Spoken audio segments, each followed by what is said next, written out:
New scientific findings have the power to spark interest, shed light on mysteries, and even change the world. What transpires, then, if a scientist later learns to regret the information he has unleashed? Welcome to my channel, Historical Studies. Before diving into the mysteries of history, there is a small reminder. If you are really interested in this kind of information, do not hesitate to subscribe to my channel and hit on the bell icon if you don't want to miss out on our new videos.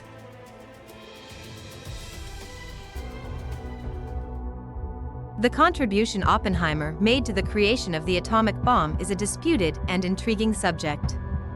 While his contributions to science and the war effort are widely acknowledged, his history also has a darker side that is sometimes ignored. Understanding this troubling past can help us better understand the moral and ethical implications of scientific advancement. We can obtain a more nuanced picture of the effects of scientific discovery and the duties of people who use such information by looking at Oppenheimer's actions and choices during the Manhattan Project. Who was Oppenheimer and why did he become a well-known person all around the world? Julius Robert Oppenheimer was born in 1904. His mother was a painter, while his father, a German immigrant, worked in the textile import business to contribute to the family's substantial wealth. The baby was raised in a Manhattan apartment that purportedly featured paintings by Paul Gauguin, Vincent van Gogh, and Paul Cézanne. He was an excellent student in his studies. Oppenheimer developed into a model student and flourished not just in physics but also in chemistry, Latin, Greek, poetry, as well as Eastern philosophy when a student at Harvard University. Oppenheimer's political objectives, yet, were ultimately put to rest when World War II broke out, challenging the careers of physicists in ways no one could have predicted. Manhattan Project. After the Nazi invasion of Poland in 1939, many scientists including Albert Einstein warned American officials of the serious threat if the Nazis were the first to create a nuclear weapon. Then, the U.S. Army assembled American and British physicists to investigate how nuclear energy could be concentrated into an unmatched military power. The operation's code name was the Manhattan Project, and Oppenheimer was chosen as its project administrator. Oppenheimer and colleagues assembled on July 16, 1945, at the Trinity test site south of Los Alamos for the first nuclear explosion attempt ever made. The scientists were under pressure because they understood how the bomb they had dubbed Gadget would affect the course of history. However, they also thought that it might put an end to World War II.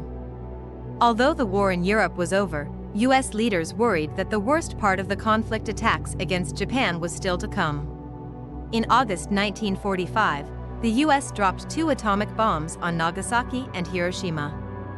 The first nukes were the only nuclear weapons ever used in combat. What happened to Oppenheimer after the bombing of Japan? Just a few months after the bomb was dropped in Japan, Oppenheimer resigned as the director of the Manhattan Project. Then he was enrolled in different positions for the rest of his life. In 1947, he is appointed the head of the academic organization known as the Institute for Advanced Study. He also held the position of head of the General Advisory Committee of the Atomic Energy Commission for some time. He strongly objected to developing the hydrogen bomb, a nuclear weapon that was significantly more powerful but was never put to use in conflict. By 1953, Oppenheimer's reputation among American decision-makers began to degrade. During the Cold War Red Scare, he was made aware of a crucial military security study that emphasized his former affiliation with the Communist Party, including his opposition to the H-bomb. Oppenheimer came under higher scrutiny because of a security investigation that made the news. Later, he supposedly never fully recovered his spirits and suffered quiet treatment from some quarters. On February 18, 1967, Oppenheimer passed away in Princeton, New Jersey, from throat cancer at the age of 62. The highest honor bestowed by the AEC is the Fermi Award, which President Johnson presented to the top scientists for their lifetime achievements in energy utilization in 1963. Oppenheimer is now mostly recognized as a scientist who suffered criticism for attempting to address the ethical concerns associated with his creation.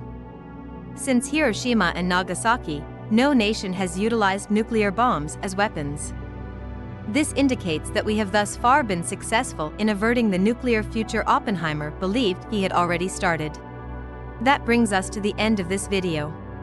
Thanks for being to the end of the video. Don't forget to like, share, subscribe, and tell us what you think about this video below in the comment section.